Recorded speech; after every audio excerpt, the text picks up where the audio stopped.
तो लोकसभा में शहरियत तरमीमी बिल कल एक तरह से पास हो गया और अब बारी राज्यसभा की। लेकिन आज पूरे मुल्क में इस बिल को लेकर हंगामा और खासतौर से शुमाल मशरिक रियासतों की अगर हम बात करें, मगरबी बंगाल की अगर हम बात करें, तो इन रियासतों में जबरदस्त एहतजाज किया जा रहा है। शुमाल मशरिक की तकरीबन सभी रियासतों में एक तरह से बंद मनाया गया और पुरजोर तरीके से इस बिल की मुखालफत की जा रही है। इसके अलावा अगर हम हिंदी बेल्ट की बात करें, यानी यूपी, बिहार, मध्य प्रदेश और इस तरह की रियासतों की बात करें, तो यहां पर भी लोगों में इस बिल को लेकर नाराजगी दिखी। लेकिन दूसरी तरफ मुल्क के वजीर दाखिला अमित शाह बार बार यही कह रहे हैं कि इस बिल का मुसलमानों से कोई लेना देना नहीं है। अकलियतों के लिए इस बिल में कोई ऐसा कदम नहीं उठाया गया है जो एक तरह से मनफी हो, जो नेगेटिव हो। और उन्होंने बार बार यही कहा कि यह बिल एक तरह से दस्तूर और आइन के खिलाफ भी नहीं है। लेकिन फिर भी लोगों में एक नाराजगी इस बिल को लेकर देखी जा रही है। आज यही समझने की कोशिश करेंगे, दो चीजें हैं कि आखिर इस बिल को लेकर लोगों में इतनी नाराजगी क्यों है, अकलियत और खासतौर से मुसलमानों में एक डर और खौफ क्यों है, और दूसरा अहम सवाल यह कि राज्यसभा में बिल आएगा, अपोजिशन को उम्मीद है कि वो राज्यसभा में सरकार को रोकने में और इस बिल को कामयाब होने में एक तरह से नाकाम करने में कामयाब होगी। क्या वाकई में अपोजिशन की जो पोजीशन इस वक्त राज्यसभा में है वो इतनी है कि वो सरकार को रोक पाएगी और इस बिल को रोक पाएगी? इसी को हम समझेंगे। बहुत खास मेहमान मेरे साथ प्राइम डिबेट में जुड़े हुए हैं। बहुत जल्दी अपने मेहमानों का आपसे तारुफ करा देता हूं। मेरे साथ अली अनवर अंसारी साहब, साबिक रुकने पार्लियामेंट हैं, इस वक्त मेरे साथ डिबेट में जुड़े हुए हैं। अली अनवर अंसारी साहब, आपका बहुत इस्तकबाल है न्यूज़ 18 उर्दू में। चंपक कलीता जी स्पोक्स पर्सन है, तर्जुमान है AIUDF के, आप भी मेरे साथ इस वक्त जुड़े हुए हैं।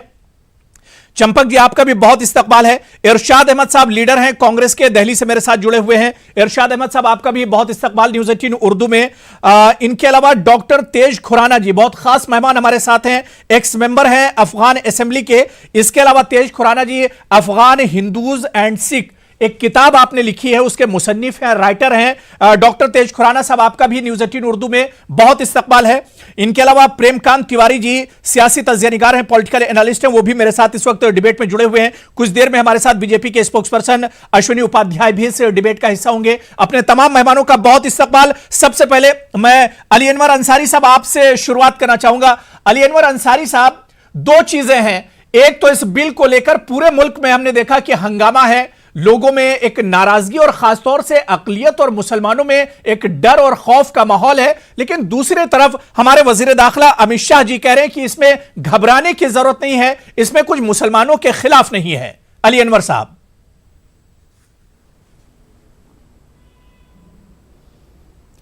देखिए, जो मौजूदा हुकूमत है वो सत्ता के नशे में है, और अंग्रेजी का एक जुमला है साइडेस्टिक प्लेजर।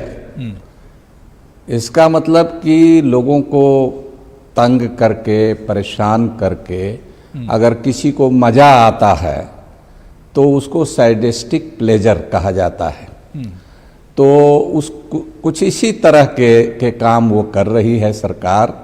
नोटबंदी जैसा कदम उठाया, सैकड़ों लोगों की जानें गई, ब्लैक मनी आया नहीं बल्कि ब्लैक मनी को वाइट करने का भी मौका मिला, और देश की जो इकोनॉमी है, जो आज तक जो लुढ़क रही है, खराब हालत में है, बेरोजगारी बढ़ी, तो अब उनका सत्ता का नशा है, व्हीम पर काम करते हैं, जो मन में आया किया।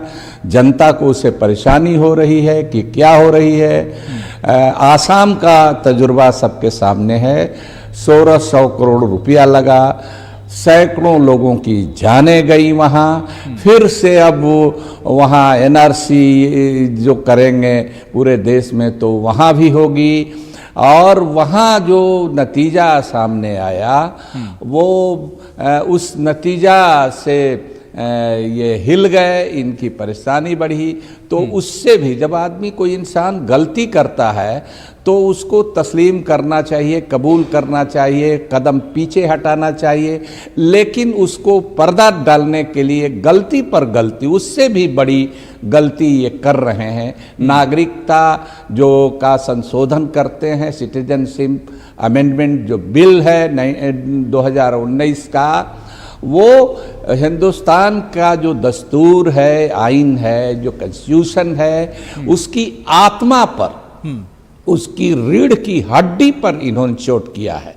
ये सिर्फ ये नहीं है, उसका संविधान का की रूह क्या है कि इस मुल्क में मजहब की बुनियाद पर, जुबान की बुनियाद पर, इलाके की बुनियाद पर कोई तफरीक यहाँ के शहरी लोगों के साथ नहीं किया जाएगा। ये आत्मा है। तो इसको लेकर के देखिए, ये कभी ये होने वाला नहीं है। वो शायद वो भी जानते हैं कि ये होने वाला नहीं है, लेकिन इसके जरिए खलफसार पैदा करना चाहते हैं, समाज में एक अराजकता की स्थिति पैदा करना चाहते हैं, अफरा तफरी की स्थिति पैदा करना चाहते हैं, घूसखोरी का, भ्रष्टाचार का बाजार गर्म करना चाहते हैं। अली अनवर साहब, होम मिनिस्टर ने कल तो बार बार कहा, अमित शाह जी ने कल लोकसभा में बार बार कहा कि इस बिल से किसी को डरने की जरूरत नहीं, और इन्होंने इस बात पर भी जोर दिया अमित शाह ने कि यह आइन या दस्तूर या कॉन्स्टिट्यूशन के बिल्कुल खिलाफ नहीं है, इसमें कोई ऐसी बात नहीं है जो आइन के खिलाफ हो। बार बार इस पर जोर दिया। अरे जनाब प्रधानमंत्री जी, माननीय प्रधानमंत्री जी, जब रात को ऐलान कर रहे थे नोटबंदी का, और जब मामला मरने लगे लोग, दिक्कतें होने, अबू हुरैरा जी, मैं अश्विनी जी आ रहा हूं, अश्विनी जी मैं आ रहा हूं, हमको फांसी खंभे पर लटका दीजिएगा, खंभे पर लटका दीजिएगा। लेकिन क्या हसर हुआ, बताया उन्होंने कि कितना ब्लैक मनी आया। आज तक आप लोग भी तो पूछते नहीं ना है कि कितना ब्लैक मनी आया, कितना। गवर्नर इस्तीफा करके चला गया, रिजर्व बैंक का गवर्नर उर्जित पटेल चला गया, मरहूम जेटली साहब चले गए, उनको भी पता नहीं, गवर्नर को भी पता नहीं, कितना ब्लैक मनी आया ये पता नहीं, तमाम रोजगार धंधे चौपट, उसके बाद जीएसटी लाए, उससे तबाही बर्बादी। तो इसकी चिंता नहीं है कि रोजगार मिले, इसकी चिंता नहीं है कि किसान सुसाइड कर रहे हैं, इसकी चिंता नहीं है, महंगाई आसमान चूम रही है। और अली अनवर साहब के कहने का मतलब यह है कि दूसरे जो बड़े इश्यूज इस वक्त मुल्क के सामने खड़े हैं, उन पर पर्दा डालने के लिए इस तरह के इश्यूज पर, और हिंदू मुसलमान एक तरह से यह सरकार कर रही है। अश्विनी उपाध्याय जी स्पोक्सपर्सन है बीजेपी के, तर्जुमान है, वो भी मेरे साथ इस डिबेट में जुड़ गए। अश्विनी उपाध्याय जी, आपका भी बहुत इस्तेमाल है। अली अनवर अंसारी साहब को आप सुन रहे थे, अश्विनी उपाध्याय जी, उन्होंने वही बातें कही जो पिछले कुछ दिनों से अपोजिशन लगातार कह रहा है कि कैब एक तरह से हमारे कॉन्स्टिट्यूशन के खिलाफ है, ये यहां की अकलियतों और खासतौर से मुसलमानों के खिलाफ है। और एक बात अली अनवर साहब ने और जोड़ी कि मुल्क में इस वक्त जो मसाइल हैं, चाहे वो इकोनॉमी को लेकर हो, बेरोजगारी को लेकर हो, महंगाई को लेकर हो, इन सब पर पर्दा डालने का काम यह सरकार कर रही है इस बिल के जरिए।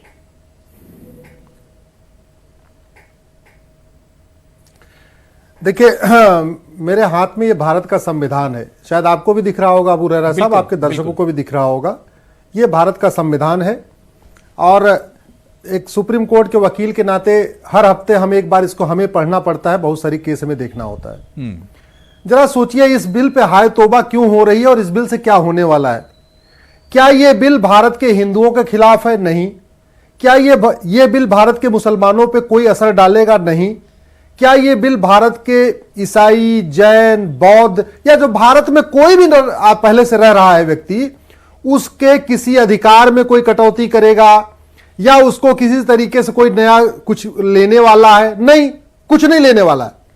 अब जरा देखिए ये बिल है क्या। ये बहुत अच्छी आपने चर्चा रखी है, और मैं आशा करता हूं कि जब तक मैं अपनी बात पूरी कर लूंगा तब तक लोग शांति से सुन लेंगे। आपके करोड़ों दर्शक हैं, भारत में भी हैं, विदेशों में भी आपको लोग सुनते हैं। ये अफगानिस्तान, पाकिस्तान, बांग्लादेश, अब जरा सोचिए ये तीन ही देशों के लोगों को क्यों लेने के लिए बिल आया, आप समझिए जरा। अफगानिस्तान आज की डेट में एक इस्लामिक कंट्री हो गया, यानी वहां पे जो मुस्लिम्स हैं वो मेजॉरिटी में है। पाकिस्तान आज की डेट में इस्लामिक कंट्री हो चुका है, वहां भी मुस्लिम मेजॉरिटी में है। और बांग्लादेश भी इस्लामिक कंट्री हो चुका है, वहां के कॉन्स्टिट्यूशन के अनुसार वो वहां पे मुस्लिम्स मेजॉरिटी में है। तो वहां के जो माइनॉरिटीज हैं, जैसे भारत में क्रिश्चियन माइनॉरिटी है, मुस्लिम्स माइनॉरिटी है, सिख माइनॉरिटी है, बौद्ध माइनॉरिटी है, ऐसे ही अफगानिस्तान, पाकिस्तान, बांग्लादेश में हिंदू माइनॉरिटी है, जैन माइनॉरिटी है, बौद्ध माइनॉरिटी है, पारसी माइनॉरिटी है, क्रिश्चियन माइनॉरिटी है। भाई मुस्लिम्स वहां माइनॉरिटी नहीं है। मुस्लिम्स के साथ वहां कोई भेदभाव भी नहीं हो रहा है।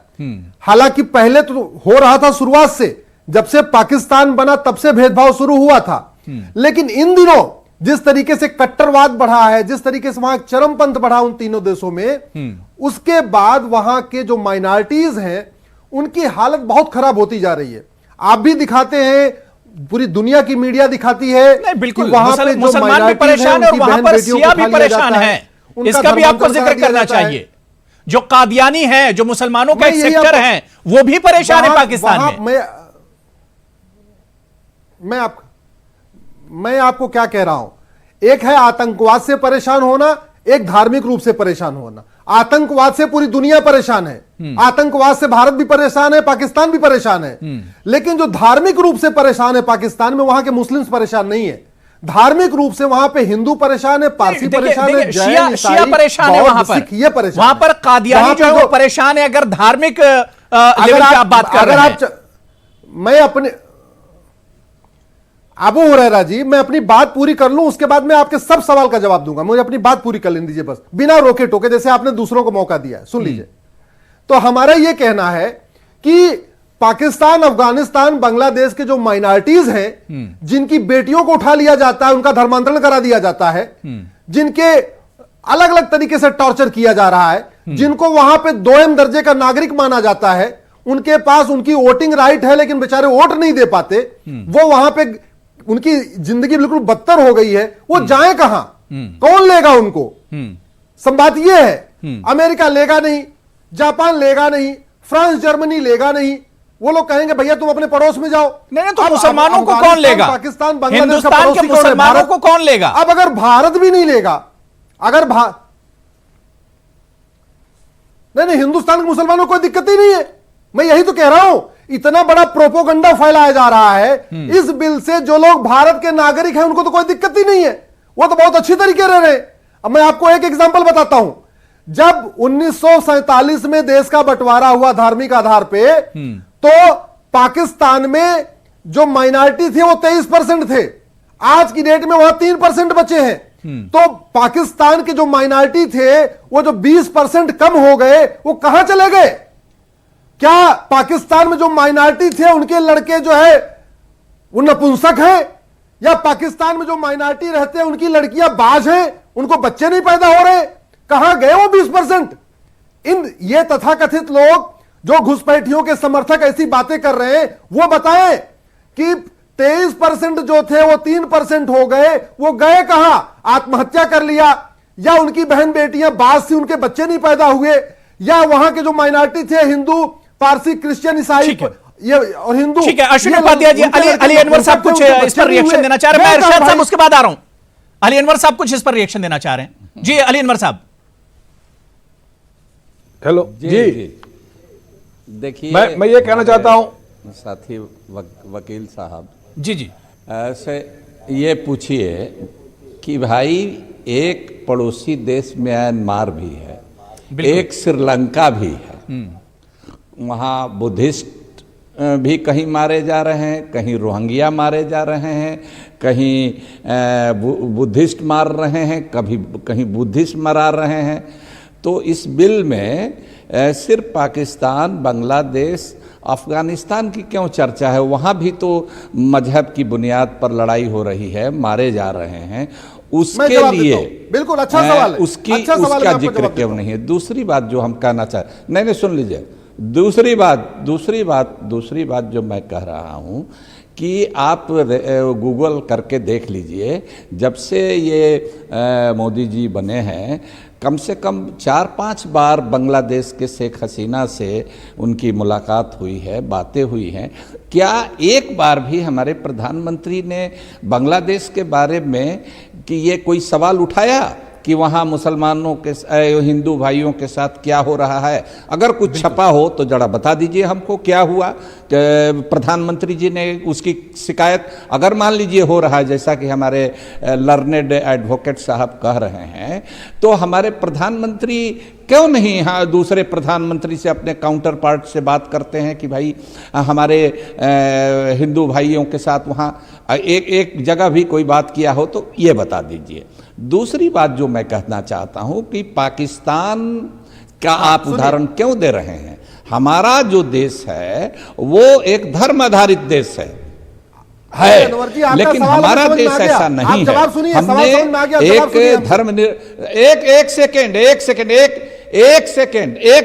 एक सवाल और सुन लीजिए, आपको सहूलत होगी जवाब देने में। अरे आप उसी एक सवाल को घुमा घुमा के पूछ रहे हैं, वो सवाल समझ में आ गया हमें। जो कि अरे भाई आप अश्विनी जी सुन लीजिए, अश्विनी जी वकील साहब, दूसरे की बात सुननी चाहिए। आप जो आप कह रहे थे अश्विनी जी, आप जो बोल रहे थे तो मैं चुप था, खामोश था बिल्कुल। आप सुन लीजिए, आपने ठीक कहा, अबू हुरैरा साहब ने ठीक ही कहा कि वहाँ पर सिया लोगों के साथ भी होता है। सिया लोगों के बारे में, सिया लोग तो कई सिया लोग आपके समर्थन कर रहे हैं, तो सिया लोगों के लिए कोई दर्द नहीं है, वो भी तो मुसलमान है। दूसरी बात कि जो बिहार और उत्तर प्रदेश से जो मुसलमान वहाँ गए हैं वो सेकेंड ग्रेड शहरी हैं, उनको द्वितीय दर्जे की नागरिकता है उसी पाकिस्तान में, और उनको भी कई तरह का दिक्कत होती है। वो अपना मूवमेंट, महाजिर मूवमेंट लंदन में बैठ करके चलाते हैं, उनके लिए कोई दर्द नहीं है। वो भी बिहार और यूपी के लोग हैं, तो उनके लिए दर्द नहीं है। बेटियों की बात आप बहुत कर रहे हैं, कम्युनल पोलराइज। सुनिए भैया, आपके बता रहा हूं, आपके जवाब दे रहे हैं अली अनवर साहब। अली अनवर साहब, मुझे देखिए सारे लोग वेट कर रहे हैं। मैं अश्विनी, ये 30 सेकंड और दूंगा बस। क्या हो रहा है? 30 सेकंड में आपका जवाब अश्विनी जी, उनके सारे लोग वेट कर रहे हैं। जी अश्विनी जी, अश्विनी जी अब आपका जवाब। कि आपके अश्विनी उपाध्याय जी, अली अनवर साहब बात हो गई। बड़े आश्चर्य की बात है। हाँ सुनिए, देखिए अनवर साहब ये कह रहे थे कि आप रोहिंग्या की चिंता क्यों नहीं कर रहे? आप रोहिंग्या की चिंता क्यों नहीं कर रहे? अरे भैया, वो रोहिंग्या हमारे नहीं थे, वो रोहिंग्या बांग्लादेश के थे, और उन रोहिंग्याओं को बांग्लादेश भी लेने के लिए तैयार नहीं है। रोहिंग्याओं की करतूत ऐसी है कि उनको बांग्लादेश लेने के लिए तैयार नहीं है। दूसरा छोड़ दीजिए, जब रोहिंग्याओं को बांग्लादेश लेने के लिए तैयार नहीं है, म्यांमार का बॉर्डर भारत में नहीं हो रहा है, म्यांमार का बॉर्डर ज्यादा जो क्लोज है वो बांग्लादेश पे है, दोनों तरफ से हो रहा है। अरे आप सुन तो लीजिए, अली अनवर साहब सुन लीजिए, सवाल कर लिया। अली अनवर साहब सुन लीजिए, अभी मेरे साथ और भी पैनलिस्ट हैं, उनके पास भी मुझे जाना है। सवाल हो गया, जवाब सुनिए। ठीक है, आप उस इनिशियल रिमार्क्स ले लीजिए। हाँ, पहले एक सवाल यह था कि रोहिंग्या का, पहली बात तो ये कि रोहिंग्याओं को बांग्लादेशी भी बांग्लादेश लेने के लिए तैयार नहीं है। रोहिंग्याओं की जो करतूत है, रोहिंग्याओं ने जो म्यांमार में किया है, जिस तरीके से ठीक है अश्विनी जी, बात हो गई। अली अनवर साहब आपकी बात हो गई। मैं देखिए मेरे साथ और भी गेस्ट जुड़े हुए हैं, सभी वेट कर रहे हैं। मैं इरशाद अहमद साहब, लोकसभा में तो एक तरह से हमने देखा कि अपोजिशन फेल हो गया। अब बारी एक तरह से राज्यसभा की है। कल राज्यसभा में बिल एक तरह से टेबल किया जाएगा, पेश किया जाएगा। इरशाद साहब, किस तरह से वहां पर अपोजिशन इस बिल को रोकेगा?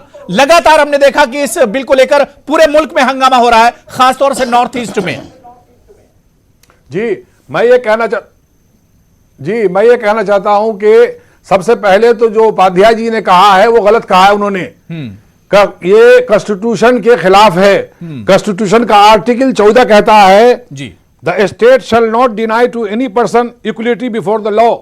उसको आगे एक्सप्लेनेशन करता है, the underlying object of article 14 is to secure all persons, citizen और non citizen, the equality of the status, opportunity, सबके लिए बराबर का हक देता है कॉन्स्टिट्यूशन। गलत कह रहे हैं वो उपाध्याय जी, फिर से पढ़े कॉन्स्टिट्यूशन। वो कॉन्स्टिट्यूशन में सिटीजन हो या नॉन सिटीजन हो, सबके लिए इक्वल अपॉर्चुनिटी की बात होगी। नहीं लागू होता, ये सिर्फ ये कि मुसलमान हिंदू के चश्मे से नहीं देखना पड़ेगा उनको, और पहली बात, दूसरी बात ये है आर्टिकल 14 तब लागू होता है कंट्री जब वहां से केवल हिंदू को लेते, पारसी छोड़ देते, बौद्ध छोड़ देते, बाकी के आर्टिकल 14 इसलिए लागू नहीं होगा उनकी जो वहां के सभी माइनॉरिटीज को लिया है। जो है बहुत बड़े अफगानिस्तान, पाकिस्तान, भारत और बांग्लादेश के जो भी माइनॉरिटी उनको सबको लिया है, इसलिए आर्टिकल 14 लागू नहीं होगा। वो उसके साथ थे, उनकी आर्मी के हिस्सा थे, इनको नॉलेज नहीं है, उपाध्याय जी को जानते नहीं मुझे।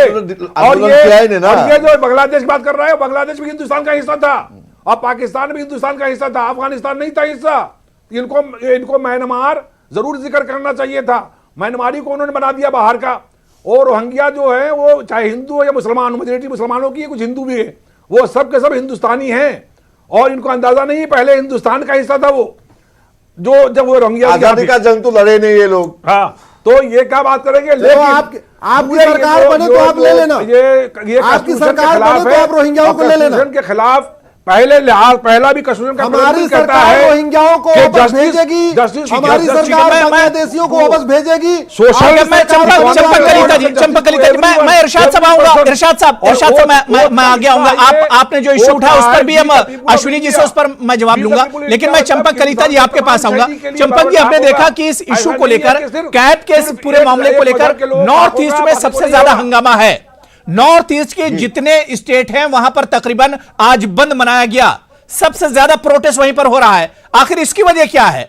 नॉर्थ ईस्ट के लोग इतना परेशान क्यों हैं? मुझे पूछ रहा है। देखिए सुनिए अबू जी, तो मुझे राहत इंदौरी साहब का एक शेर याद आ रहा है कि जो सब काम करते हैं सब गैर जरूरी है, हम कुछ नहीं करते गजब करते हैं। ये बीजेपी वाले खाली गजब करते हैं, नोटबंदी करते हैं, जीएसटी लगाते हैं, ये कैब ले आते हैं। अभी जो नॉर्थ ईस्ट वाली बात है, आप लोग हर इस चीज को आप लोग ने जो मजहब में लेके आया, धर्म के बीच में, ये धर्म से भी ऊपर की बात है। ये एंटी मुस्लिम बिल नहीं है, ये एंटी हिंदुस्तानी बिल है, ये एंटी तहजीबी बिल है। और आज आप, मैं नॉर्थ ईस्ट से आऊं उससे पहले और एक बात मैं बोल दूं, अब इंडिया का किरकिरी हो रही है। अब आपका जो ये है ना, यूनाइटेड स्टेट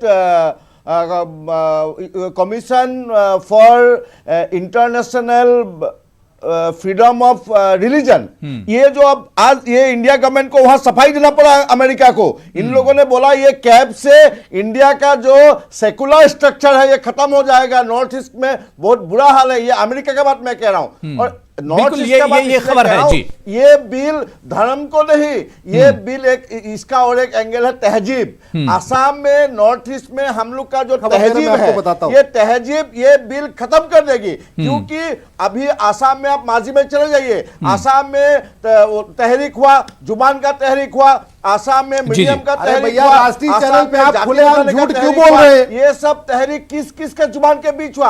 आसामी जुबान और बंगाली जुबान। आज त्रिपुरा का स्टेट लैंग्वेज है बंगाली, त्रिपुरी नहीं है। अबू हुरैरा जी ये सरासर झूठ बोल रहे हैं, इसका जवाब मैं आपको देता हूं। ठीक है अश्विनी जी, मैं इसका जवाब आपसे लूंगा। बड़ी अच्छी बात चंपक जी ने कही, लेकिन मुझे ब्रेक पर जाना और दो गेस्ट अभी भी मेरे पास हैं, क्योंकि डॉक्टर तेज खुराना जी बहुत देर से वेट कर रहे हैं और इसके अलावा एक और गेस्ट मेरे साथ हैं, प्रेमकांत तिवारी जी भी वेट कर रहे हैं। मैं डॉक्टर खुराना आपके पास आना चाहूंगा। चंपक जी मैं इस पर जवाब लूंगा, मैं अश्विनी जी से जवाब लूंगा, लेकिन मुझे ब्रेक पर जाना है। डॉक्टर खुराना साहब, ठीक है, चंपक जी बात हो गई, चंपक जी आपकी बात हो गई, चंपक कलिता जी बात पूरी हो गई आपकी, अब उसी को रिपीट मत कीजिए, बात हो गई। डॉक्टर खुराना सर, क्योंकि आप अफगानिस्तान में भी रहे हैं और वहां के हिंदूज और जो सिख हैं उनके ऊपर बाकायदा आपने किताब लिखा है, आपने बाकायदा रिसर्च किया है और बहुत करीब आप रहे अफगानिस्तान के जो माइनॉरिटीज वहां पर हैं उनके, खासतौर से खुद आपका उसी तबके से और ताल्लुक है। किस तरह से देखा जाए जो कदम यहां की सरकार ने उठाया है कि अफगानिस्तान, पाकिस्तान और बांग्लादेश, या खासतौर से मैं आपसे अफगानिस्तान की बात करूं, क्या वाकई में वहां की माइनॉरिटीज की हालत इस तरह की है कि उन्हें हिंदुस्तान में एक तरह से पनाह दी जाए, यहां पर लाया जाए? बहुत खराब है। यही वजह है कि उन लोगों को मजबूर किया गया है या मजबूर होके वो भारत आए हुए हैं। भारत में वो लगभग 30 साल से रह रहे हैं और उनको नेशनलिटी नहीं मिल रही। जब किसके पास आईडी ना हो, पासपोर्ट ना हो, ना वो बैंक अकाउंट खोल सकता है, ना वो प्रॉपर्टी खरीद सकता है, ना वो बिजनेस कर सकता है, ना उनके बच्चे बड़े स्कूलों में पढ़ सकते हैं, और ना ही वो कहीं ट्रैवल कर सकते हैं, ना ही वो वोट डाल सकते हैं। सो 30 साल से अफगानी हिंदू सिख जो वो अपने आप को भारत की संस्कृति का एक हिस्सा समझते हैं, और उन्होंने अफगानिस्तान की खराब हालात को नजर में रखते हुए भारत में पनाह लेके आए हुए हैं। उनको यहाँ पे प्रॉब्लम आ रहे थे और उनको नेशनलिटी नहीं मिल रही थी। जब 2 दिन से ये सुना है कि बिल पास हो रहा है तो ये खुशी हो रही है कि अफगानिस्तान के हिंदू और सिखों को इंसाफ मिल रहा है, जो अपनी संस्कृति से जुड़ रहे हैं और उनको नेशनलिटी मिल रही है, उनको एक आईडी मिलेगी, आइडेंटिटी मिलेगी, पासपोर्ट मिलेगी, और वो और इंसानों की तरह वो जी पाएंगे। क्योंकि अफगानिस्तान में उन्होंने जो दुख देखे हैं, दर्द देखे हैं, और इस बिल में भी यही आया है कि जो लोग अफगानिस्तान में, बांग्लादेश में और पाकिस्तान में धार्मिक अत्याचार से गुजरे हैं, ये बिल उन लोगों के लिए है। तो मैं धन्यवाद करता हूं गवर्नमेंट का, जो उन्होंने अफगानिस्तान के हिंदू सिखों के ये प्रॉब्लम को समझ के ये बिल पास किया है, और मैं आशा रखता हूं कि ये बिल राज्यसभा में भी पास हो सके, बिल्कुल, ताकि हिंदू सिखों के प्रेमकांत तिवारी प्रॉब्लम हल हो सके। जो देखिए अफगानिस्तान की सच्ची तस्वीर, और जाहिर सी बात है किसी से ढका छुपा नहीं है, पाकिस्तान, बांग्लादेश और अफगानिस्तान में जो माइनॉरिटीज हैं और खासतौर से हिंदू, सिख, ईसाई जो बिरादरियां हैं, इनकी बहुत बुरी हालत है। और डॉक्टर खुराना ने वहां के हालात एक तरह से सबके सामने भी रखे। 2 चीजें हैं, अब यहां पर एक तरफ जो इन देशों में जो माइनॉरिटीज हैं वो परेशान भी हैं, लेकिन यहां पर एक तरह से कहा जा रहा है कि डिस्क्रिमिनेशन किया जा रहा है मुसलमानों के साथ, और यहां की जो माइनॉरिटीज हैं कहीं ना कहीं वो अपने आप को इस बिल के जरिए ठगा हुआ महसूस कर रही हैं। एक बात ये गौर करने के काबिल है कि ये जो मुल्क तकसीम हुआ था, ये मुल्क तकसीम हुआ था मजहब के नाम पे, और उस समय मोहम्मद अली जिन्ना साहब ने मुसलमानों के लिए जो मांगा था कि एक अलग मुल्क होना चाहिए, इस लिहाज से ये तकसीम हुआ था। अब दूसरा मुद्दा एक ये है कि आप गौर कीजिए कि माइनॉरिटीज़ यहाँ पर भी हैं, यहाँ पर मुसलमान हैं माइनॉरिटीज़, और पाकिस्तान में या बांग्लादेश में वहाँ पर आप देख लीजिए तो हिंदू, सिख और ईसाई, ये सब बौद्ध, जैन, ये लोग हैं। आप देख लीजिए कि उनका रेशियो कहाँ से कहाँ हिंदुस्तान में पहुंच गया माइनॉरिटीज का, और कहाँ से कहाँ पहुंच गया, रह गया पाकिस्तान में। बिल्कुल। तो ये बात ऐसा नहीं है कि इस पर फिक्र नहीं की जानी चाहिए, इस पर गौर नहीं किया जाना चाहिए। अब एक बात यह है कि जो एक मरकज है इस्लाम के नाम पर, जिस मुल्क का एक तरीके से जो फॉर्मेशन हुआ, तो उस मुल्क को छोड़ करके इस्लाम के मानने वाले यहां पर पनाह मांगेंगे, ये तो मैं नहीं समझता हूं। लेकिन दूसरा मुद्दा एक आता है कि शिया हजरात जो हैं वो इस तरीके की वहां पर प्रॉब्लम झेल रहे हैं। अभी लखनऊ में 8 तारीख संडे को एक ऑल इंडिया शिया पर्सनल बोर्ड की जो उलेमा की एक कॉन्फ्रेंस मुनक्किद हुई थी, उसमें इस बात पर बहुत फिक्र की गई और इस बात की मांग भी की गई कि साहब शिया हजरात को भी इसी तरह से पनाह दिया जाए।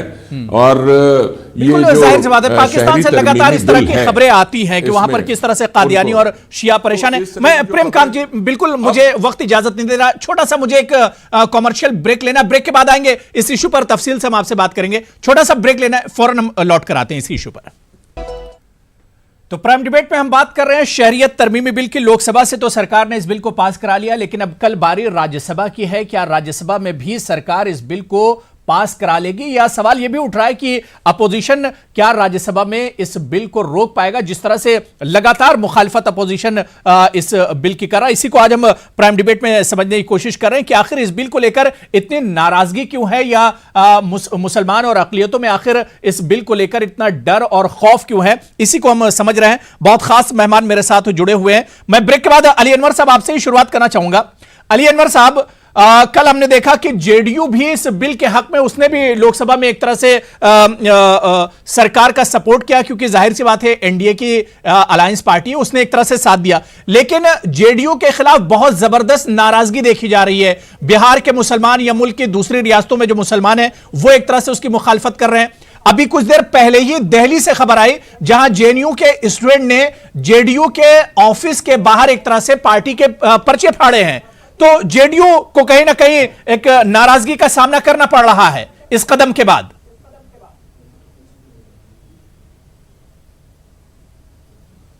देखिए, ये तो जेडीयू के लोग बताएंगे, उनसे हमारा क्या लेना देना है। लेकिन जिस दिन रातों रात वो एक महागठबंधन तोड़ करके और चले गए एनडीए के साथ, तो अब तो यही करना पड़ेगा, उनकी मजबूरी है। कल तक तो उनके कुछ लोग इधर उधर की बात कर रहे थे, इसका विरोध करने की बात कर रहे थे, लेकिन अब तो जो बीजेपी है, अपने जो अलायंस पार्टनर है छोटे, उनको तो दबा कर रखती है ना। तो देखा उसका विस्फोट हुआ। आप महाराष्ट्र में शिवसेना को किस तरह से दबा रहे थे, तो उसने विस्फोट किया, इनका त्याग किया। तो उसी तरह से ये सब तो शिवसेना भी तो सरकार के साथ ही खड़ी थी लोकसभा में। अली अनवर साहब, शिवसेना ने भी सपोर्ट किया इसका। वो तो ठीक है, अरे भाई ठीक है, लेकिन वो ये भी कह रही है सपोर्ट किया। और अब मुझे आप बार-बार ये कहते हैं मुसलमान नाराज है। अरे मुसलमान कौन सा मुसलमान आके बोला नाराज है, जरा बताइए। मैं क्यों नाराज होंगे? बस एक मिनट दे दीजिए, मैं आ रहा हूं। अगर भारत के अल्पसंख्यकों की लगाई, अरे आसामीज कौम नाराज है, इससे कोई मतलब नहीं है कि आपको उपाध्याय जी बोलेंगे चंपक जी मैं आ रहा हूं, इससे कोई मतलब नहीं है कि आप ठीक है मैं आ रहा हूं। अली अनवर साहब बात पूरी कर लीजिए जल्दी से। मतलब नहीं है आसामीज कौम नाराज है, मैं जवाब दे रहा हूं। लोगों ने शहादत ठीक दिया है, ठीक कह रहे हैं। क्या बात करते हो? मैं बताता हूं कौन नाराज है। आप भारत को तोड़ना चाहते हैं, आप जो संघीय ढांचा है हिंदुस्तान का उसके खिलाफ काम कर रहे हैं, क्योंकि आप हिंदू पाकिस्तान बनाना चाहते हैं। भैया सुनी साहब, ये पाखंड बहुत हो गया। नहीं अश्विनी जी जो बात कह रहे हैं कि पूरे नॉर्थ ईस्ट में नाराजगी है, अश्विनी जी ये तो मानना पड़ेगा। नॉर्थ ईस्ट के जितनी रियासतें, जितने स्टेट हैं, सब में बदलाया गया। लेकिन उन्होंने 2002 का गुजरात कांड का जिक्र चंपक जी अब सुन लिए, जवाब दे रहे हैं। अश्विनी जी जवाब दे रहे हैं, मैं इरशाद साहब उसके बाद आ रहा हूं आपके पास। अगर आपको जवाब नहीं लेना, आगे समझ में क्या करिए। चंपक जी सुन लीजिए जी। अश्विनी जी आप नाराज बहुत जल्दी हो जाते हैं। अश्विनी जी मैंने डिबेट के पहले हिस्से में सबसे ज्यादा टाइम आपको दिया, आप नाराज क्यों हो जाते हैं? अरे इतने लोग सब इतने लोग हम अकेले अपनी बात को रखोगा ना अश्विनी जी। और ठीक है कंटिन्यू कीजिए। तो यही ना बोलने की ही आजादी। अरे तो सबका जवाब भी जाना चाहिए ना। मैं एक बार सुनिए, जहां तक नॉर्थ ईस्ट की बात है, नॉर्थ ईस्ट की जहां बात है, आसाम को इस बिल से कोई फर्क नहीं पड़ता, मणिपुर को इस बिल से कोई फर्क नहीं पड़ता, मेघालय को इस बिल से कोई फर्क नहीं पड़ता, त्रिपुरा को पूरा का पूरा नॉर्थ ईस्ट इस बिल के बाहर है। ये लोग केवल कंफ्यूजन क्रिएट कर रहे हैं। आप जानकारी ये लोग केवल और केवल कंफ्यूजन क्रिएट कर रहे हैं। इसलिए तो कह रहा हूं, ये झूठ पाखंड की राजनीति बहुत हो गई। अब ये पाखंडी राजनीति नहीं चलेगी। ये झूठ पाखंड आपने खुद फैला लिया। नॉर्थ ईस्ट के लोग अच्छी तरीके जानते हैं। नॉर्थ ईस्ट का कोई एक मुख्यमंत्री बताइए जिसने बोला हो। नॉर्थ ईस्ट का कोई एक मुख्यमंत्री बता दीजिए जिसने बोला हो इस बिल से दिक्कत है। आप लोग को अपनी दुकान चलानी आप बोलेंगे। नॉर्थ ईस्ट का कोई एक मुख्यमंत्री बताइए, कोई एक मुख्यमंत्री बताइए जिसने बोला हो इस बिल से कोई फर्क पड़ेगा। जो लोग सांसद प्रोटेस्ट कर रहे हैं, ये लोग आखिर कौन है? कोई एक सांसद बताइए जिसने बोला हो चंपक जी थोड़ा सा खामोश हो जाइए। टीवी बैठ के ठीक है अश्विनी उपाध्याय जी मैं ये कह रहा हूं कि नॉर्थ ईस्ट के जितने स्टेट हैं वहां पर जमकर प्रोटेस्ट हो रहा है। जो लोग प्रोटेस्ट कर रहे हैं, जो लोग इसकी मुखालफत कर रहे हैं, ये लोग आखिर कौन है? ये है कौन? आज 10 दिसंबर है। आप अरे भैया, जो लोग संसद में जो लोग संसद में विरोध कर रहे हैं उनके कार्यकर्ता विरोध करेंगे, उसमें कौन सी बात है। मैं अबू हुरैरा साहब पूरी जिम्मेदारी से आपसे पूछ रहा हूं, नॉर्थ ईस्ट का मुझे एक मुख्यमंत्री बताइए जिसने कहा हो इस बिल से कोई दिक्कत आने वाली है। सारे मुख्यमंत्री गृह मंत्री से मिल चुके, सारे मुख्यमंत्री संतुष्ट हैं, सारे नॉर्थ ईस्ट के सांसद संतुष्ट हैं। ये बिल मुख्यमंत्रियों के लिए नहीं आ रहा है, ये वहां के आवाम के लिए आ रहा है, दुकान के लिए बिल आ रहा है। अश्विनी उपाध्याय जी, आपको अरे आवाम के लिए नहीं, स्टेट में आवाम के लिए आ रहा है तो आवाम को दिक्कत होगी तो मुख्यमंत्री नहीं बोलेगा क्या? क्या बात कर रहे हैं आप? अबू हुरैरा जी, आप थोड़ा सा कॉमन सेंस यूज करिए। अगर ये बिल नॉर्थ ईस्ट के खिलाफ है, अगर ये बिल किसी राज्य के खिलाफ है, उसका मुख्यमंत्री बोलेगा ना खड़ा होके? उसका मुख्यमंत्री खड़ा होके बोलेगा? कौन मुख्यमंत्री बोल रहा है? कौन सांसद बोल रहा है? ठीक है इरशाद अहमद साहब, मैं आपके पास आना चाहूंगा। इरशाद अहमद साहब, लगातार बीजेपी यही इल्जाम लगा रही है कि जो पूरा अपोजिशन जिसमें कांग्रेस भी एक तरह से शामिल है, ये कहीं ना कहीं अवाम में कंफ्यूजन पैदा कर रहे हैं ये लोग इस बिल को लेकर। और कल भी कई बार लोकसभा में होम मिनिस्टर ने यही कहा कि अवाम में और लोगों में एक कंफ्यूजन पैदा किया जा रहा है। इरशाद साहब, नहीं साहब, मैं तो ये बताना चाहता हूं कि कंफ्यूजन तो ये बीजेपी पैदा कर रही है, क्योंकि ये जो बिल है, अगर अफगानिस्तान, पाकिस्तान, बांग्लादेश अबू हुरैरा जी, किसी मजहब के लिए विनम्रता से पूछा हूं, केवल नेपाल में मधेसी है, नेपाल के अंदर मधेसी है और बांग्लादेश में तो क्या नुकसान होगा? उसकी बात नहीं करते हैं। एक सवाल पूछ लीजिए ना। तमिल अरे इतना सवाल लोगों हमसे पूछा, मैं एक सवाल पूछ रहा हूँ। ठीक है, पूछ लीजिए। पाकिस्तान, अफगानिस्तान, बांग्लादेश के माइनॉरिटी भारत में आएंगे, इनको क्या दिक्कत होगी इतना बताइए। आप इसीलिए तो आपको जानकारी नहीं है, आसाम का स्टेट के बारे में आपको मालूम नहीं है कि यहाँ मजहब से ऊपर तहजीब है। और ये जो बांग्लादेश और पाकिस्तान का जुबान के लिए अलग अलग हुआ है। बांग्लादेश और पाकिस्तान अगर मुसलमान धर्म से एक हो सकता है तो जुबान के लिए अलग हो सकता है। तो आसाम में हम लोग का मौका है, अगर आपका ये बिल पास हो जाएगा तो आसाम का जो हम लोग का मदर जुबान है, हम लोग का जो तहजीब है, ये खत्म हो जाएगी। और इसके लिए पीछे माजी में उसका उदाहरण है त्रिपुरा। अभी त्रिपुरा का बांग्लादेशी आके बस गए तब आपकी जुबान खत्म नहीं हुई है। पंडित जी, बांग्लादेशी आके वहां बस गए, बंगाली है, आपका पूरा बांग्लादेशी को घेर लिया तब तो नहीं बन सकता है। अब क्या बोलते हो, आपको मालूम ही नहीं है सुनील जी। ठीक है इरशाद साहब, जो सवाल अश्विनी जी ने किया था, अश्विनी जी बांग्लादेशी और रोहिंग्या घुस गए, इरशाद साहब जवाब दे रहे हैं। बांग्लादेशी और रोहिंग्या घुस गए आसाम में, तब आपकी जुबान नहीं खुली थी। अश्विनी उपाध्याय जी, अपने सवाल का जवाब सुन लीजिए, थोड़ा सा खामोश हो जाइए जी। इरशाद साहब, पूछ रहा हूं, आखिर परेशानी क्या है? अगर परेशान हिंदुओं को अफगानिस्तान, पाकिस्तान, बांग्लादेश से भारत में लाया जाएगा तो परेशानी क्या है कांग्रेस को या अपोजिशन को? नहीं, परेशानी इस बात की है, सिर्फ इतनी बात है कि ये मजहब के नाम पे आर्टिकल 14 के खिलाफ वर्जी करता है, ये कॉन्स्टिट्यूशन के खिलाफ वर्जी करता है। उसमें सिर्फ तमाम मजहबों को नाम डालने के, मुसलमानों का नाम वहां की मेजॉरिटी को भी ले आके बसाएंगे क्या? साथ में वहां की मेजॉरिटी को ले आके बसाएंगे, माइनॉरिटी को ले आके बसाएंगे। ये बताओ, म्यांमार और नेपाल का जिक्र क्यों नहीं किया? श्रीलंका में तमिल हिंदू हैं, तमिल हिंदू की बात क्यों नहीं करते हैं? ये तो बेसिकली कॉन्स्टिट्यूशन के खिलाफ है, ये तमिलों की चिंता मत करो, हम कर लेंगे उनकी चिंता। जाने से कुछ एतराज नहीं है।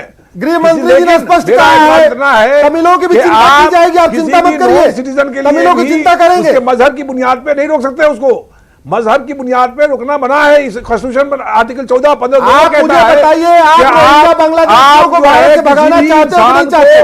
उसके मजहब की बुनियाद पे ये जो बांग्लादेशी रोहिंग्या घुसपैठिए भारत में है, इनका जो उनको बाहर भगाना चाहिए नहीं, वो ठीक नहीं है, इनकी नीयत ठीक नहीं है।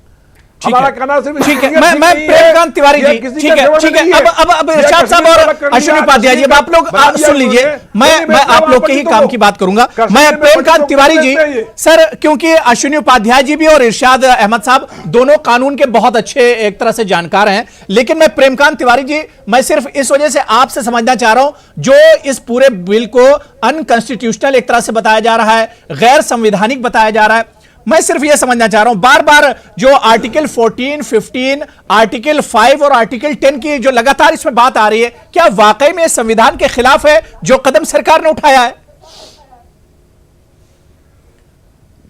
एक अरे बात अगर सुनिए, संविधान के खिलाफ है तो मैं इनके अश्विनी जी, पास सुन सिब्बल लीजिए। है, सिंघवी है, मनीष अश्विनी तिवारी जी, है, सलमान खुर्शीद है, एक अश्विनी पीआईएल जी, कर सुन दीजिए, लीजिए। चैलेंज कर दीजिए, अश्विनी उपाध्याय एक जी, पीआईएल मैं- फाइल करके चैलेंज कर दीजिए, बात अश्विनी खत्म हो गई। उपाध्याय जी, वो भी होगा, वही वो बात भी होगा, पूछी ना। वो भी होगा, वो भी होगा, जो वो भी बात होगा। इरशाद साहब हम कह रहे हैं, जो आप कह रहे हैं, AIUDF वही बात करें, AIUDF पूछिए। हम लोग कोर्ट में जाएंगे। अगर आप जी, लोग ने प्रेमकांत अपना जी, नंबर प्रेमकांत का जी। दादागिरी दिखाया और भारत का जो फेडरल स्ट्रक्चर है, संघीय ढांचा को ठीक है। तोड़ने के लिए कोशिश किया ठीक है, है, चंपक तो हम जी, लोग सुन इसी को लीजिए। लेकर सुप्रीम चंपक कोर्ट जी, भी सुन लीजिए, जाएंगे। मैंने टाइम दे आंदोलन दिया है। भी करेंगे, प्रेमकांत तिवारी जी। सुप्रीम कोर्ट भी जाएंगे। तिवारी जी, कंटिन्यू कीजिए। ये मैं चाहता मैं हूं आप और लोगों को किस गौर पे से सुन रहा RSS, BJP था। को आप लोग नाकोट अगर हमें वाले सुनना चढ़ा चुबा पसंद देंगे। करें तो ठीक है, जरूर ठीक है, चंपक जी, सुन थोड़ी सी लीजिए, जहमत दूसरे को उठाएं, मौका थोड़ा दे दीजिए। बर्दाश्त करें। जी, तिवारी जी। हाँ, कुछ न कहिए तो तमन्ना का गला घुटता है, कुछ न कहिए तो तमन्ना का गला घुटता है, और कुछ कहिए तो अंदेशाए रुसवाई है। क्या बात, बहुत खूब।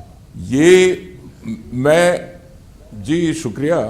और मैं आपको मोहम्मद शोएब साहब जो दिल्ली की विधानसभा के एक सदस्य हुआ करते थे, उनका एक ये बयान कि ये बताइए कि हम मुसलमानों को अगर निकाला जाएगा तो हमारे लिए 51 देश हैं जो इस्लाम के मानने वाले हैं, हमको तो कहीं भी पनाह मिल जाएगी, कहीं भी हम चले जाएंगे। ए हिंदुओं, अगर तुमको निकाला जाएगा तो नेपाल के अलावा और कौन सी जगह मिलेगी तुम्हें? और वो नेपाल भी अब इस समय कम्युनिस्ट से प्रभावित हो रहा है, भारत से उसके सुर में सुर बहुत अच्छे मिल नहीं पा रहे हैं। तो ऐसी सूरत में वास्तव में मैं एक बात ये जो कहना चाह रहा हूं कि मादरे वतन जहां पर हमारी जड़ें होती हैं, जहां पर हमारी जमीन होती है, जहां पर हमारे नाते रिश्ते होते हैं, उनको छोड़ना कौन चाहता है? छोड़ना वही चाहेगा जिसकी जान पे बनाएगी, वही छोड़ना चाहेगा। अब जाहिर है कि मैं उम्मीद नहीं करता हूं ऐसी कि रोहिंग्या की बात छोड़ दीजिए कि म्यांमार से रोहिंग्या चले और बांग्लादेश गए और बांग्लादेश से भी फिर वो भारत आए और उसके बाद में वो कश्मीर तक पहुंच गए या कर्नाटक तक पहुंच गए, वो बात अलहदा है। लेकिन मैं समझता हूं कि आप उम्मीद कीजिए कि कोई हिंदू दूसरे मुल्क में शरणार्थी बन करके जाएगा तो वो क्या लेकर के जाता है और क्या वहां पा जाएगा? केवल रहने के लिए शरण पाएगा ना। तो शरण मांगने वही जाता है कि जिसके पास कुछ नहीं है और कोई ऑप्शन रह जाता है। तो ऐसी सूरत में मैं नहीं समझता हूं कि कोई मुसलमान लोग जो है वो बांग्लादेश से या इन जगहों से आएंगे, और आएंगे तो या तो रोजगार की तलाश में आएंगे, वरना उनकी जान पे खतरा होगा, तभी वो अपने आप को महफूज रखने के लिए बिल्कुल जाहिर सी बात है। 47 में जो मुसलमान इधर से गए थे वो आज भी परेशानी ही है पाकिस्तान में एक तरह से। प्रेमकांत तिवारी जी, और जाहिर सी बात है आपको मुझसे अच्छा इस बारे में जानकारी होगी, मैं तो पैदा भी नहीं हुआ था उस वक्त। मैं डॉक्टर तेज खुराना साहब आपके पास आना चाहूंगा। सर, क्या आपको लगता है कि ये कदम वाकई में बहुत अच्छा, और जो दर्द आपने सुनाया था जिस तरह से वहां की माइनॉरिटीज और खासतौर से हिंदू, सिख और दूसरी जो माइनॉरिटीज हैं जिस तरह से परेशान है अफगानिस्तान, पाकिस्तान और बांग्लादेश में, क्या आपको लगता है कि हिंदुस्तान पर पहले ही एक बहुत बड़ा बोझ है, उसके बाद ये लोग आएंगे तो यहां पर वाकई में उन्हें वो सुकून मिलेगा जिस सुकून की तलाश में है, या जो माहौल एक तरह से यहां की सरकार बनाना चाह रही है? मैं चंपक जी आ रहा हूं। अपने लोगों का दर्द समझता हूं, मैंने अपनी आंखों से देखा है कि किस मुश्किल में वो लोग रह रहे थे। और जैसे मैं आपको एक बताता हूं, देखो 1895 से पहले अफगानिस्तान में हिंदू सिखों की तादाद 2,40,000 थी, और 1995 में 70,000 लोगों को कन्वर्ट किया गया जबरदस्ती, और उसके बाद 1,50,000 लोग रह गए थे। जब हमने 1992 में अफगानिस्तान छोड़ा और मसीव माइग्रेशन हुई, उस टाइम 75,000 लोगों ने माइग्रेट किया अफगानिस्तान से, और उनकी जिंदगी बहुत ही मुश्किल जिंदगी थी अफगानिस्तान में। उनके घर काबिज हो चुके थे, उनके कारोबार काबिज हो चुके थे, उनके बच्चे स्कूल नहीं जा पा रहे थे, उनकी लड़की घर से नहीं निकल पा रही थी। जो लोग चाहते थे मरने के बाद संस्कार जो होता है वो अच्छे तरीके से नहीं हो रहा था, तो ये लोग मजबूर होके उन्होंने वो देश छोड़ा और ये सोच के हिंदुस्तान आए थे कि हिंदुस्तान जो है वो सिख और हिंदुओं का एक जदी मुल्क है, मूल मुल्क है। तो उन्होंने यहाँ ये सोच के आए थे, पर 30 साल से 30 ईयर से वो इधर रह रहे हैं, उनको प्रॉब्लम हो रही है, उनको नेशनलिटी नहीं मिल रही, उनके पास आइडेंटिटी नहीं है, उनके पास पासपोर्ट नहीं है, किराए के घर लेना बहुत मुश्किल है इस कंट्री में। तो 30 साल से हमारे जो लीडर हैं वो स्ट्रगल कर रहे हैं इंडिया में ताकि इन लोगों को सेटल कर सकें। अब 30 साल के बाद अगर एक फैसला अफगानिस्तान के हिंदू सिखों के बारे में आता है तो हम उसे वेलकम कहते हैं। इंसान के नाते पे एज ए ह्यूमन बीइंग मैं ये भी कह सकता हूं कि आगे जाके अबू और हुरैरा लोगों जी, के बारे में जी, जी। सोचा जाए। अबू हुरैरा जी, मैं एक बात रखना चाहूंगा आपको। जी जी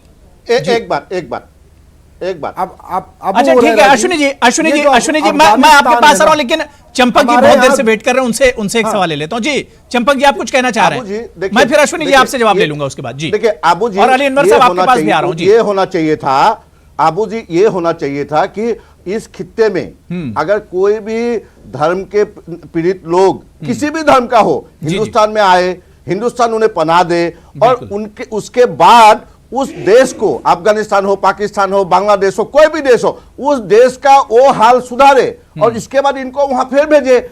अभी देखिए आप, अभी अली अनवर साहब कह रहे थे कि कई दफा ये प्रधानमंत्री गए बांग्लादेश और ये छुपके बिरयानी खाने पाकिस्तान अबू चले गए हुरैरा थे जी। और ये अफगानिस्तान का भी साल हम लोग का रिलेशन अच्छा है। तो ठीक है। कितने ठीक बार है, अश्विनी जी, अश्विनी जी, इस पर जवाब दे रहे हैं। आप चंपक जी, है सुनिए। क्या? ठीक है, बात सबने- नहीं है सबने क्या? आपकी बात सुनी, इसीलिए समझ में आ गया। इन लोगों का आप- आपकी बात समझ में आ गई। अश्विनी जी, अब इस पर जवाब दे दीजिए। मैं अली अनवर साहब आ रहा हूं उसके बाद। बाकी सब लोग यहाँ आ जाए और यहाँ हम ठीक है, लोग ठीक है, बात समझ में आ गई, बात समझ में आ गई, जाहिर सी बात है। है यहाँ का लोग वहां चले जाए जी, जी। क्योंकि टू नेशन थ्योरी का जन्म दाता है सावरकर। टू नेशन ठीक थ्योरी है। का इन लोग अब- का अब- जो अब है बात ना, मेरे ख्याल से आइडियोलॉजी, फिर आगे बढ़ ये जाएगी। सावरकर अबू हुरैरा ने जी, दिया जी, हुआ अश्विनी है। जी, अरे सुन लीजिए इसलिए भाई साहब, हो अभी गया। कल जो बार बार ये चंपक जी, बोल अब रहे सुन थे लीजिए। अपना अमित चंपक, शाह जी, कल- ये अबू क्या हुरैरा रहे जी, थे? मैं आपको अपनी कुरेद रहे व्यक्तिगत थे, बात कुरेद बताता हूं। रहे थे, जी, जी। कुरेद रहे थे कि जो हो अबू गया हुरैरा जी, फिर ठीक होना है। चाहिए, ये ठीक है, गलत अब- बात है। अबू ठीक है, हुरैरा अश्विनी जी, जी, क्या वॉल्यूम दीजिए। जी ये जी जी अश्विनी जी, मेरा नाम अश्विनी, हम लोग उपाध्याय हैं उत्तर प्रदेश के। जी जी, हमारे ही पुरखे जो चटगांव है बांग्लादेश में, वहां जाके बसे, तो वो जो उपाध्याय थे जब चटगांव चले गए तो चट्टोपाध्याय बन गए।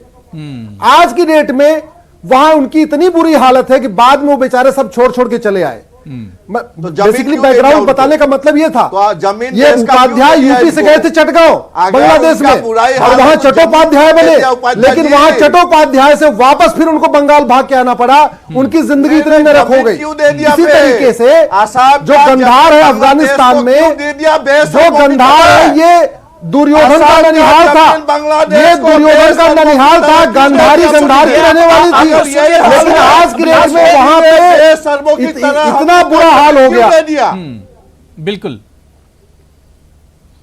जी जी अश्विनी जी, मैं ये कहने वाला, हाँ, तो अफगानिस्तान ये जो हमारा रिश्ता, जरा सोचिए, कभी अफगानिस्तान में भी हिंदुस्तान का रिलेशन था। जो दुर्योधन है उसका तो ननिहाल गंधार में था, जो कंधार बन ठीक है, गया। ठीक है, वहां पे लेकिन अश्विनी जी, हिंदुओं की अश्विनी बहन जी, बेटियां नाराजगी बिल्कुल इस सुरक्षित बात नहीं पर है है कि आखिर हिंदुओं के नाम पे मुसलमानों को इससे अलग क्यों रखा गया? पाकिस्तान में जो मिसाल अली अनवर साहब ने शियों की दी थी, अरे भैया, कैसे धर्म के नाम पे? या तमिल टाइगर्स हमने माइनॉरिटी को लिया, उन्हें माइनॉरिटी छोड़ नजरअंदाज दिया। आखिर क्यों किया जा रहा है? हमने माइनॉरिटी को लिया, माइनॉरिटी छोड़ उन्हें दिया। नजरअंदाज आखिर क्यों किया जा रहा है? क्योंकि आप लोग हमने सवाल माइनॉरिटी सवाल इस बात पर है।